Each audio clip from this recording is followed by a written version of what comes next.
couverture, mais je ne résiste pas à vous lire ce passage où vous allez le voir, souffle déjà l'esprit romanesque, l'esprit de l'aventure et également le plus grand suspense. On est quasiment aux 2/3 du roman, les meurtres se poursuivent. Un garçon de 10 ans près de Saugues, une bergère de 11 ans dans la paroisse de Nosville.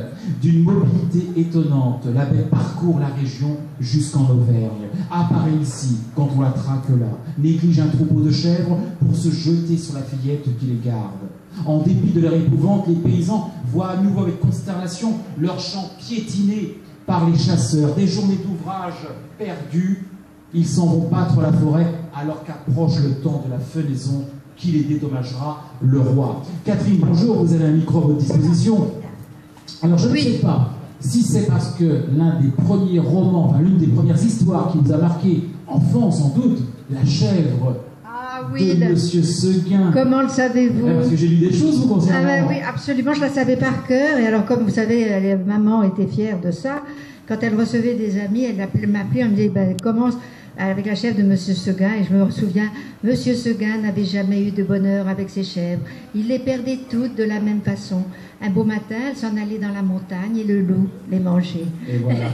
Donc déjà une histoire de loup. On va voir d'ailleurs comment vous revisitez et cette... C'est pas une légende d'ailleurs, donc ce fait divers historique, et d'ailleurs on va y revenir. Et puis loup, pas loup, vous avez vous-même votre propre interprétation. Et ce roman d'ailleurs opte aussi pour justement un autre choix naturaliste, j'ai envie de dire.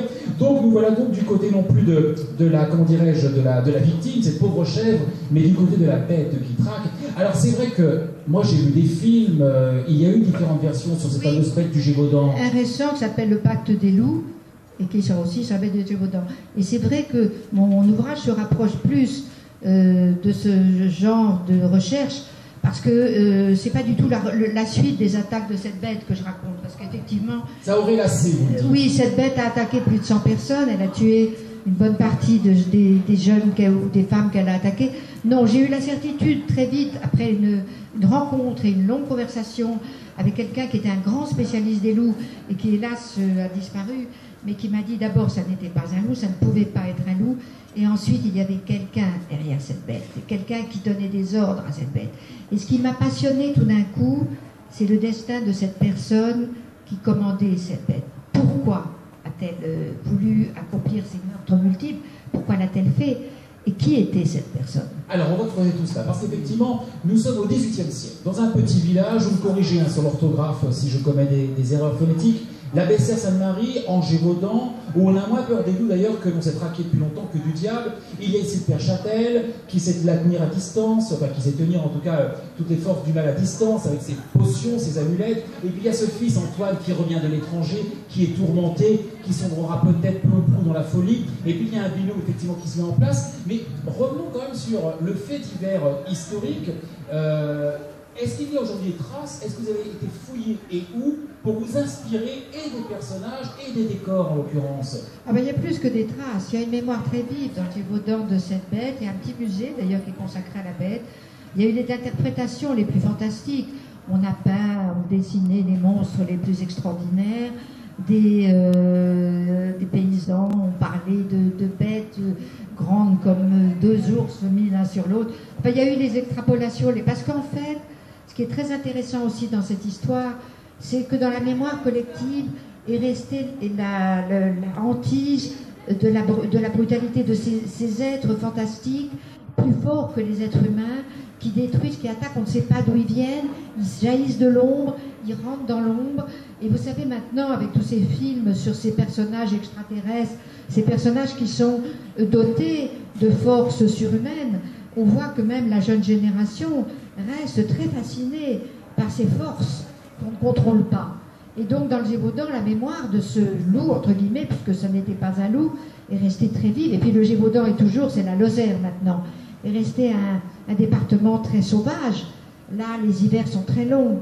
Les paysans de l'époque du XVIIIe siècle étaient très pauvres. Ils étaient coupés du reste du monde pendant des mois et des mois.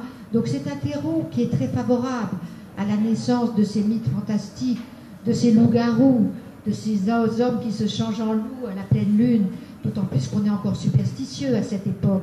On voit des signes du mal, du diable partout, et c'est vrai que la bête du Gévaudan. Dans ce contexte et avec l'hypothèse qui est presque une certitude que j'aimais dans le livre, prend tout son relief.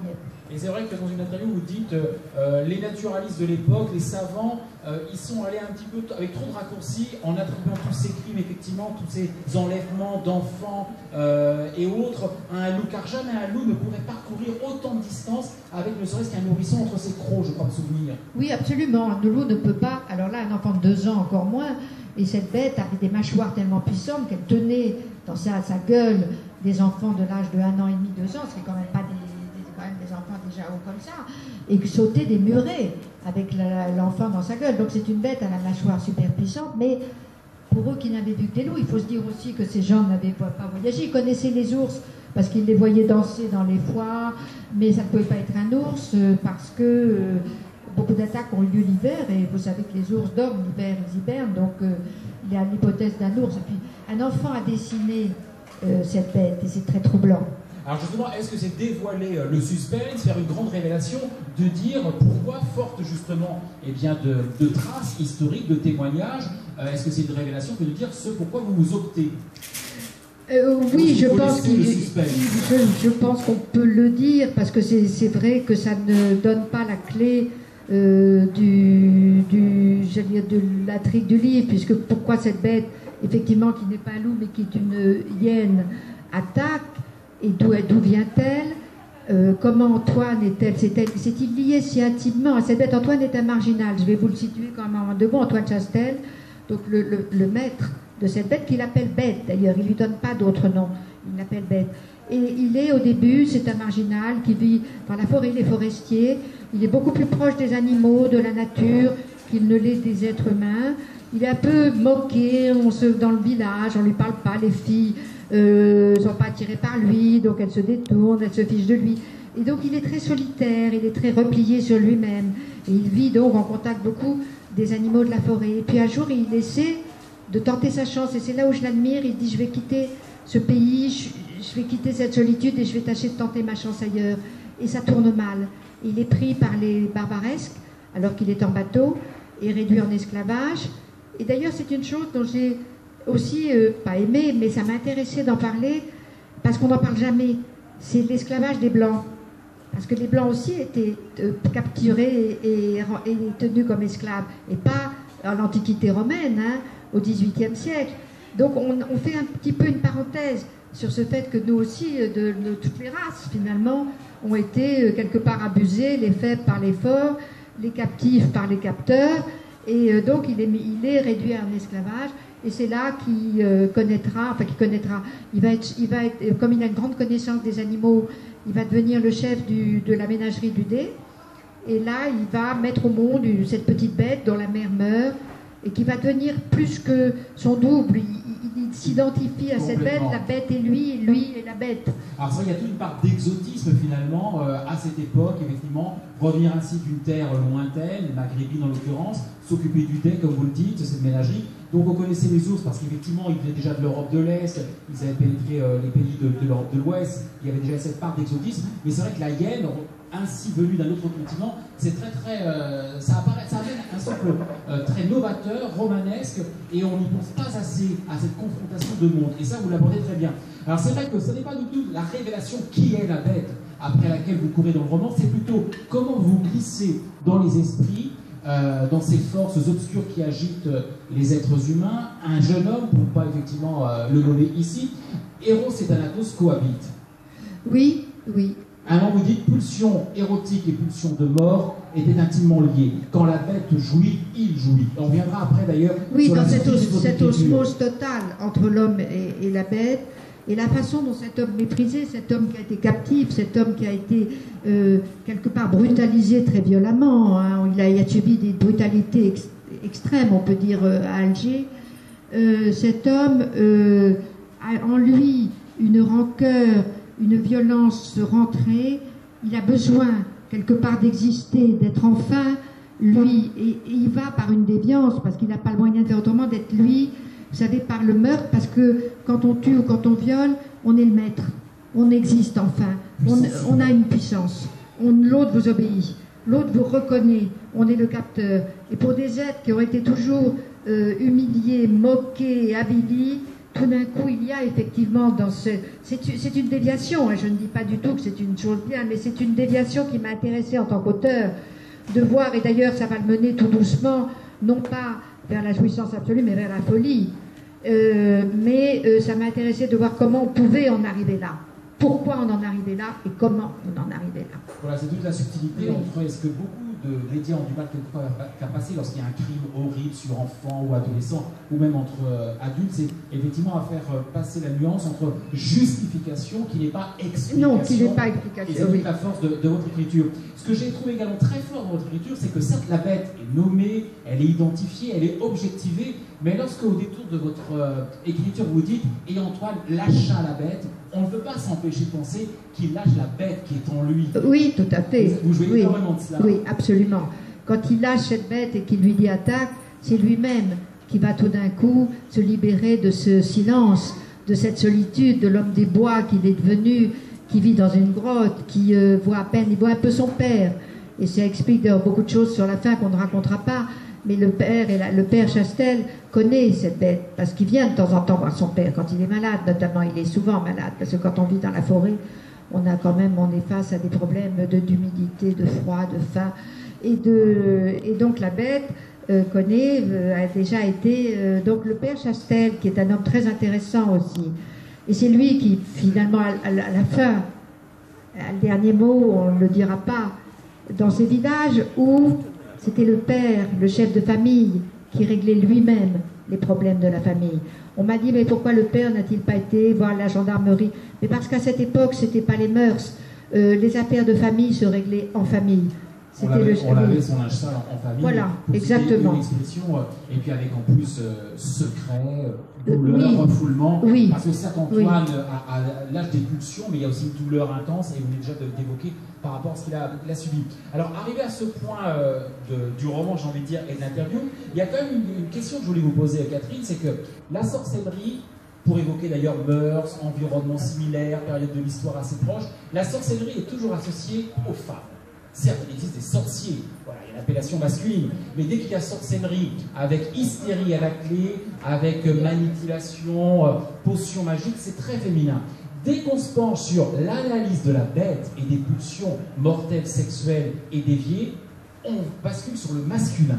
C'est intriguant tout de même, cette dissociation entre les deux sexes, avec des associations et à la sorcellerie d'un côté et à la déviance sexuelle de l'autre. Pourquoi la bête n'aurait-elle pas pu être manipulée par une femme ? Écoutez, c'est très intéressant votre question, oui, parce que je me suis surtout beaucoup intéressée à la sorcellerie au féminin. J'ai écrit un livre, une trilogie qui s'appelait Les Dames de Brière, et qui évoque ce problème de la sorcellerie au féminin, puisqu'il débute par un procès en sorcellerie de 3 femmes au XVe siècle. Et c'est vrai que c'était vraiment les femmes qui étaient accusées à 95% des cas. Et on a éliminé en Europe, dans une Europe peu peuplée, entre le XIVe et le XVIIe siècle, on a éliminé, je crois, plus de 100 000 femmes qui ont été brûlées vives comme sorcières, ce qui est énorme. Dans ces 3 siècles, ça fait disons, 30 000 femmes par dans toute l'Europe. Mais c'est quand même énorme, c'est considérable. Parce qu'en fait, dès qu'une femme n'avait pas de père, de mari, de frère ou de fils pour la protéger, dès qu'elle était seule, dès qu'elle était marginale, dès qu'elle suffisait à elle-même, on allait attirer la méfiance. On disait, mais quelle est cette femme? Elle doit jeter des sorts. Et puis, c'était une injustice énorme, en fait, aux femmes. L'indépendance de la femme, là, se faisait oublier, finalement. Ah oui. Non, c'est vrai que l'homme avait peur de la femme, de son pouvoir secret, et que les femmes l'ont payé très très cher. Mais là, effectivement, la sorcellerie... Mais le père Chastel n'est pas vraiment un sorcier maléfique. Il ne jette pas de sorts. C'est un rebouteux. C'est quelqu'un qui guérit avec des herbes. C'est quelqu'un qui tient le rôle du médecin.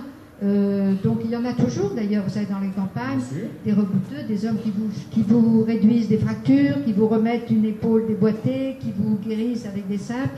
Mais à l'époque, c'était la seule façon de soigner ses semblables. Et il a effectivement des connaissances.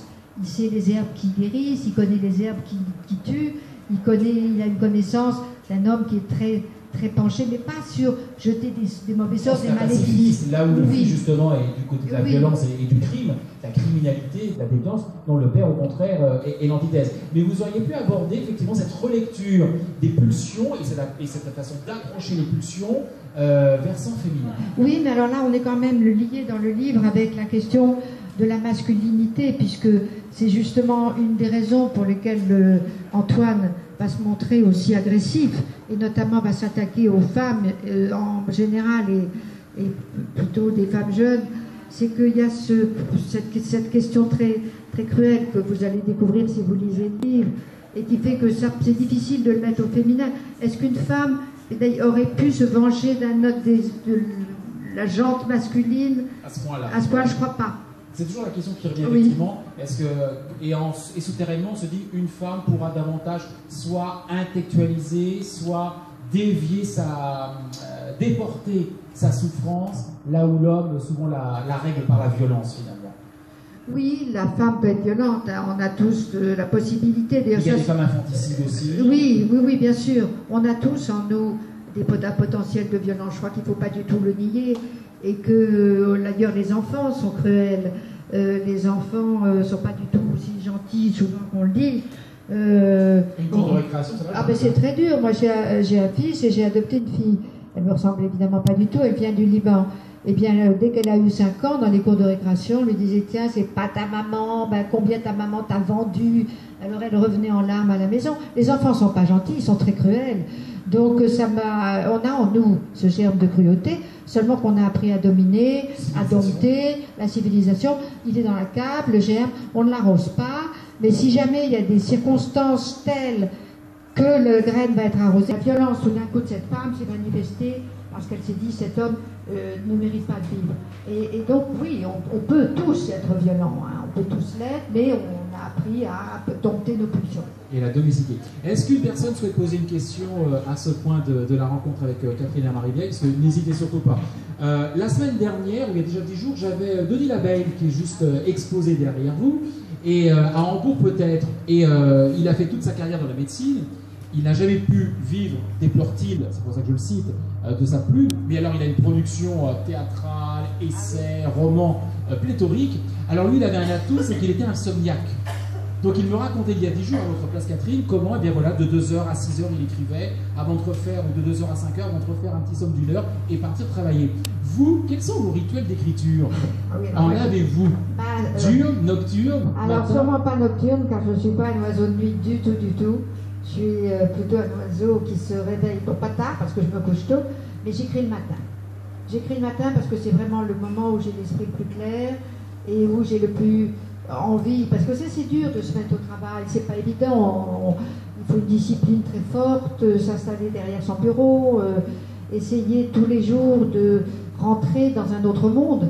On abandonne son monde quotidien et on rentre dans un monde imaginaire qui peut être justement très différent, qui peut être celui de Madame du Barry, puisque j'ai écrit sur elle, qui peut être celui d'une reine d'Angleterre, qui peut être celui d'un assassin, qui peut être celui de la danseuse Lola Montez, qui peut être celui de Madame de Brinvilliers, qui peut être celui de Romy Schneider, puisque j'ai écrit sa vie. Et donc ça, c'est vrai qu'il faut s'abandonner complètement, oublier complètement qui on est, la vie qu'on mène, pour s'intégrer. Je pense que c'est le travail que fait l'acteur. Quand il joue un rôle, il s'intègre complètement dans le personnage. Et c'est vrai que là, j'ai rencontré d'ailleurs une de mes fidèles lectrices qui m'a amusée en m'écrivant une lettre en disant « Mais votre livre est abominable, comment est-ce que c'est le diable qui vous a inspiré ?» J'ai dit « Madame, pas du tout, parce qu'en fait, vous savez, un artiste, regardez une actrice, elle peut incarner un monstre, elle peut incarner une sainte, et elle n'est ni un monstre ni une sainte, simplement, elle a le talent de s'intégrer au personnage pour l'incarner. » Je lui ai dit « Vous savez, madame, voilà, l'écrivain, c'est la même chose. Il a une grande liberté, et heureusement qu'il a cette liberté de pouvoir toucher tous les sujets, parce que si on ne pouvait toucher que les sujets roses, on serait un écrivain de bibliothèque rose, mais enfin c'est peut-être pas l'ambition de tous les écrivains. Et la littérature n'y gagnerait pas. Et alors l'auteur qui vous a précédé, donc il y a des jours ici, avait une façon très fragmentée d'aborder son écriture. C'est-à-dire qu'il n'avait pas forcément il avait un plan plus ou moins consciemment explicatif, mais lui il approchait la résolution, j'ai envie de dire, de l'écriture par fragments. C'est-à-dire qu'il était capable déjà de savoir que aux 2/3 de l'histoire, il y aurait telle scène, et de commencer déjà de façon embryonnaire à jeter des bases, et après il assemble de façon puzzle. C'est donc assez impressionniste. Comment procédez-vous? Est-ce que vous avez un plan, et quand vous commencez à écrire le premier mot, hop, tout va se dérouler jusqu'au dernier? Ou est-ce que vous allez faire des sauts, vous aussi, presque spatio-temporels dans l'histoire? Eh bien, je vais vous répondre, ça dépend des livres. Parce que c'est vrai, quand on écrit vraiment un livre très basé sur l'histoire, sur les faits historiques, on fait des fiches, par année, par personnage. Donc, effectivement, on peut suivre un personnage, 10 ans, 20 ans, on sait ce qu'il va faire 20 ans plus tard, on sait comment il va évoluer, comment il va mourir. Pour La Bête, j'ai eu une écriture qui a jailli de moi, mais d'un trait, je n'avais aucun... C'est que ça a coulé comme, que j'allais dire, un torrent. J'avais cette histoire de violence, parce que je ne suis pas du tout quelqu'un de violent, quelqu'un de très pacifique, au contraire, ça c'est sorti comme ça, comme un peu. En combien de temps avez-vous écrit? Très vite. Oui, d'ailleurs, on sent bien qu'il y a Oui, cette oui. nervosité dans l'écriture. Très vite. Roman court, serré. Oui, oui, très vite. J'ai écrit vraiment en moins de 2 mois. Alors que j'écris, sinon, il me faut une bonne année pour, d'abord parce que c'est plus complexe. Là, ce ne sont pas des personnages historiques connus du tout. Ça se passe sous Louis XV. Et le roi lui-même, d'ailleurs, va envoyer son grand louvetier en Gévaudan. Et là, vous avez lu un bon passage, parce que tous ces chasseurs de loups vont horripiler les paysans qui vont presque prendre le parti de cette bête, parce qu'en fait, ils vont ravager les récoltes, ils vont les réquisitionner pour chasser ce loup, alors qu'ils ont plein d'autres choses à faire. Ils vont s'installer chez eux, ils vont boire leur vin, ils vont manger leur pain. Et donc là, les paysans ont vécu cette invasion des gens de Versailles comme quelque chose de très dur à supporter. Mais ce n'est pas des personnages connus du tout. On voit épisodiquement donc, ce grand louvetier qui débarque, mais la plupart du temps, c'est vraiment des paysans du Gévaudan qui n'ont... La famille Chastel a laissé des traces, parce que c'est sûr, elle est mêlée intimement, ça c'est une certitude historique à la mort de l'histoire de cette bête. Mais le reste, ce sont des gens qui n'ont pas laissé de nom dans l'histoire. Eh bien, merci Catherine et Marie Viel. Donc, je vais vous laisser maintenant à vos lecteurs qui connaissent déjà votre œuvre ou qui veulent approfondir avec vous l'échange autour de La Bête. Est-ce que vous savez déjà quelle sera votre prochaine production? Est-ce que vous y travaillez déjà? Oui, elle est presque achevée, elle paraîtra à la fin de l'année. Et c'est un livre sur George Sand, mais George Sand pas par ses œuvres, parce que l'intérêt de George Sand, c'est sa vie. C'est pas ce qu'elle a écrit. Elle a écrit, il faut reconnaître, des assez démodés, à part peut-être 1 ou 2 romans paysans qu'on peut lire avec un certain plaisir. Mais sa vie, et je l'ai juste, j'allais dire, ciblé sur 2 personnages qui ont été extrêmement importants, et pour elle et pour nous tous, qui sont Musset et Chopin. Et Musset et Chopin ne se sont jamais connus. Donc on ne peut pas dire qu'il s'agit d'un trio. Mais ce sont 3 personnages extraordinaires. L'un, Musset, par son génie et sa folie, Chopin par son génie et sa fragilité, et George Sand par cette espèce de vitalité extraordinaire. Elle est capable de galoper pour aller trouver un amant, d'écrire 3 livres par an, et cette femme qui passe pour, d'ailleurs très féministe, est pleine de contradictions, parce que elle est contre le mariage des femmes, puisqu'elle-même a été mal mariée. Elle va marier d'office sa fille à 19 ans pour s'en débarrasser. On lui parlait du vote des femmes, elle levait les épaules en disant « mais tout ça, c'est des enfantillages ». Et donc, elle m'a passionnée, moi, en tant que femme, parce que c'est une femme magnifique, mais beaucoup de contradictions, comme tous les êtres humains. Parfait. Merci beaucoup, Catherine et Marie Viel. Merci d'être passée par Rennes, donc au Forum du Livre, et je vous laisse à présent échanger et dédicacer votre ouvrage. Merci à vous tous. Merci beaucoup. J'ai beaucoup apprécié vos questions parce qu'elles sont, elles sortent de l'ordinaire. Voilà. Oui, mon premier livre qui a eu le prix Féminin était sur un personnage historique, mais un personnage historique du temps de Charlemagne, et c'est passé en Bagdad. Je l'avais traité comme un conte des mille et nuits, ça s'appelait Grand désir de la nuit. Ça c'est apparu il y a très longtemps, en 81. Et j'ai eu la chance, mais à l'époque, je ne me rendais pas très bien compte que c'était une grande chance de démarrer ma carrière littéraire par le prix Féminin. Et je ne connaissais pas du tout le monde littéraire, le monde de l'édition, donc je n'étais pas très inquiète. Je sais que maintenant, les auteurs attendent avec anxiété la saison des prix. Bon, c'était mon premier livre, je ne connaissais pas grand monde dans ce milieu-là, donc j'étais assez sereine. Et après, je me suis rendu compte que c'était une très grande chance, parce qu'un prix littéraire, bien sûr, fait que beaucoup de gens achètent le prix littéraire.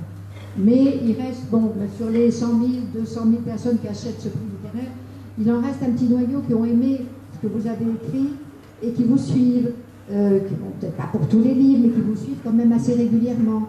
Donc on garde des lecteurs et des lectrices, et après, oui, j'ai écrit énormément sur... j'ai abordé différents sujets, donc allant vraiment du roman historique au roman d'imagination. Ça s'appelait par exemple le roman d'Alia, Le gardien du phare, La fidèle, ça c'était vraiment d'imagination, sur une biographie de Romy Schneider qui m'avait été, je dois dire, demandée et qui m'a beaucoup troublée parce que je me suis penchée, j'ai été reçue, parce que j'étais écrivain et non pas journaliste, par tous les proches amis de Romy Schneider, et les hommes notamment qui avaient été très proches d'elle. Et comme c'était pas longtemps après sa mort, il restait une énorme émotion liée au personnage de Romy. Et j'ai vu des hommes qu'elle avait aimés et qui sont très connus pleurer en parlant d'elle. Et ça m'a beaucoup troublée, parce que je suis quelqu'un d'émotif moi-même. Et donc ça m'a beaucoup troublée. Je ne recommencerai pas, parce que j'ai eu un peu l'impression de regarder par le trou de la serrure. On m'a fait des confidences très, très, très émouvantes. Mais si vous voulez, j'avais l'impression de rentrer dans la vie de Romy sans vraiment lui en avoir demandé l'autorisation. Mais il y a eu des choses formidables, formidables. Et j'ai adoré ce personnage, parce que justement, un personnage très, très ambigu. On parlait de George Sand, mais Romy l'était éminemment. C'était quelqu'un de très fragile et de très fort. C'était quelqu'un qui vivait des passions jusqu'au bout. Mais c'était quelqu'un qui s'usait à ses passions, parce que tout le monde sait qu'elle buvait beaucoup. Que j'ai vu son médecin qui lui avait dit, Romy, si tu continues à boire comme ça, de prendre des omnifères et des excitants, ton cœur tiendra pas. Mais comme elle avait eu ce drame de la mort de son fils, elle n'a pas du tout suivi les conseils du médecin. Elle ne s'est pas suicidée, en fait. Elle a laissé les choses se faire et elle était complètement à bout. Donc voilà, ça c'est différents sujets. Donc j'ai vécu des aventures très différentes les unes des autres jusqu'à cette bête, qui est une autre aventure sur un itinéraire hors du commun, vraiment hors du commun, et un itinéraire qu'on ne peut pas négliger complètement, parce que ces gens-là existent et on ne peut pas les ignorer complètement. Et c'est vrai qu'on côtoie tous les jours des marginaux, des gens qui vivent complètement pas selon les règles de la société, et ils ont un intérêt pour nous, pour les écrivains, c'est très intéressant, peut-être plus qu'un grand bourgeois même, plus intéressant. Tellement aux États-Unis, oui, parce que mon mari a travaillé pour une grande entreprise américaine, donc on est parti avec les enfants, le chien, une grande aventure, et puis mon mari a pris sa retraite. Et les enfants avaient grandi là-bas, mon fils commençait l'université, donc c'était un peu difficile de les redéraciner, de les ramener à cette époque en France. Donc on est resté aux États-Unis, mais en partageant maintenant qu'ils se sont envolés, je suis grand-mère, ils se sont envolés et maintenant on partage un peu notre vie entre les deux pays.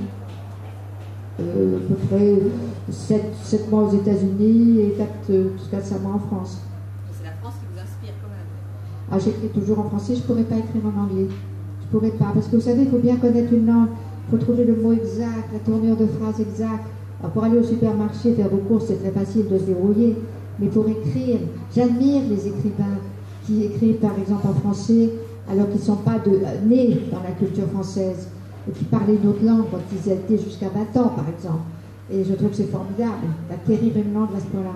Donc non, moi j'écris en français et j'ai besoin, vivant à l'étranger, de vraiment me rattacher à mes racines. Et les racines, c'est vraiment une langue, parce que la langue, c'est la clé d'une culture. Et bon, moi je suis très attachée à la culture française. Vous devez avoir un éditeur traduit en anglais, j'imagine? Pas vraiment, j'ai eu 3 livres sur plus de 20, parce que les Américains ne s'intéressent pas à la littérature française. C'était ma question. Très peu. Il y a très peu de romans traduits en anglais, parce qu'eux-mêmes ont une production très importante, romanesque, très importante. Parce que vous savez, quand un éditeur décide de prendre un livre étranger, il faut payer des droits à la maison d'édition. Ensuite, il faut payer un traducteur. Donc il faut investir une somme relativement importante pour des auteurs qui ne sont pas du tout connus aux États-Unis. Et donc les éditeurs prennent un risque. Et vous savez que maintenant, hélas, les éditeurs sont de plus en plus des commerçants. Donc même s'ils sont emballés par l'œuvre littéraire, ce qu'ils veulent, c'est vendre. Donc il y en a peu, mais quelquefois je dis, vous savez, la France, pour les Américains, c'est un autre monde. Ils savent à peine que pour certains d'entre eux, où nous nous situons en Europe. Et nous-mêmes, Français, qui critiquons beaucoup cette ignorance, on nous demanderait le nom d'un grand auteur qui est grec ou bulgare, et pourtant c'est à nos portes, on est en 2 heures de vol en Grèce, beaucoup d'entre nous resteraient bouche bée, incapables de donner le moindre nom. Donc c'est vrai qu'en fait, chaque pays est assez attaché à sa culture. Seulement les Français traduisent beaucoup d'auteurs anglo-saxons. Il y a une grosse attirance du public français pour les auteurs anglo-saxons, peut-être à cause de la qualité de ce qu'ils écrivent, parce qu'ils écrivent des romans modernes et qui touchent la société moderne. Mais c'est un fait que nous traduisons infiniment plus qu'eux ne traduisent.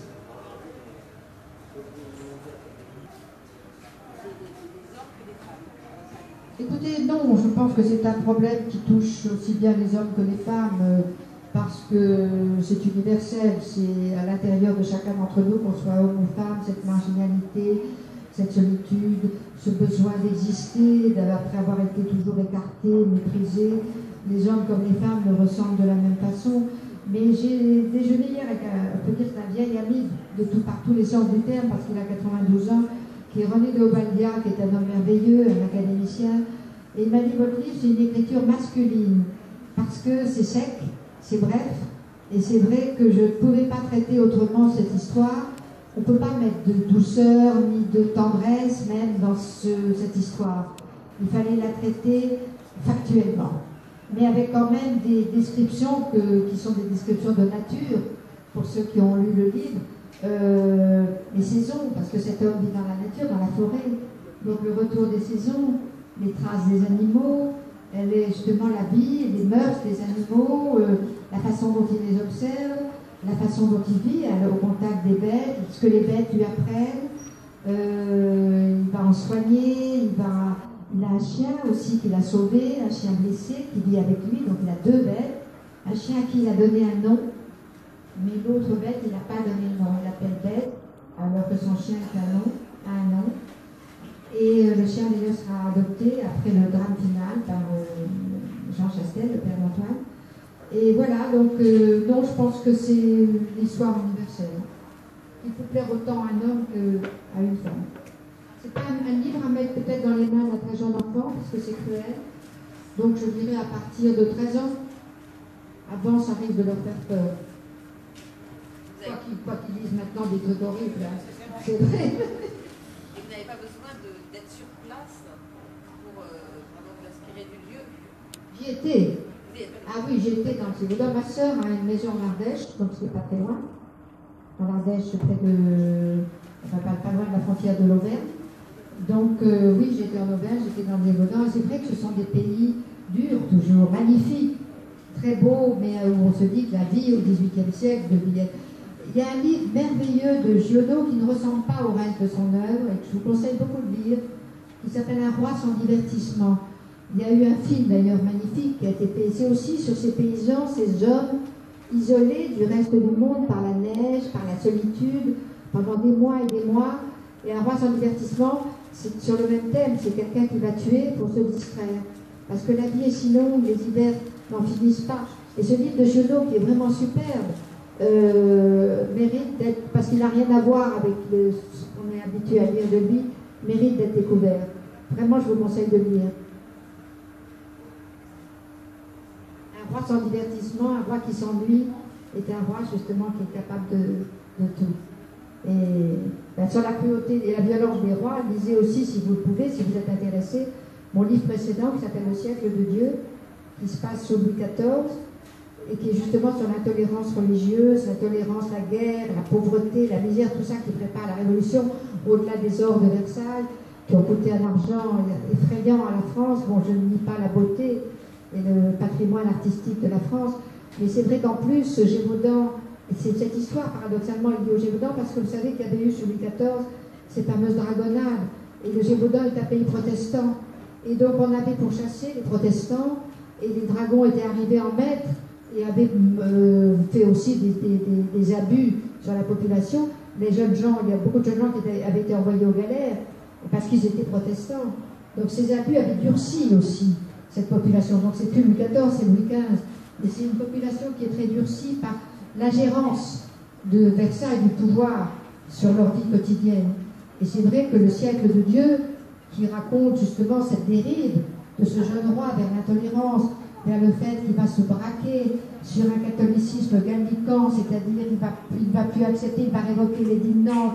Énormément de protestants, et moi je le vois parce que je vis aux États-Unis, de grandes valeurs français sont partis à l'étranger pour ne pas être justement persécutés. Ça a été une saignée dans ce que la France avait quelquefois de plus brillant et de plus valable.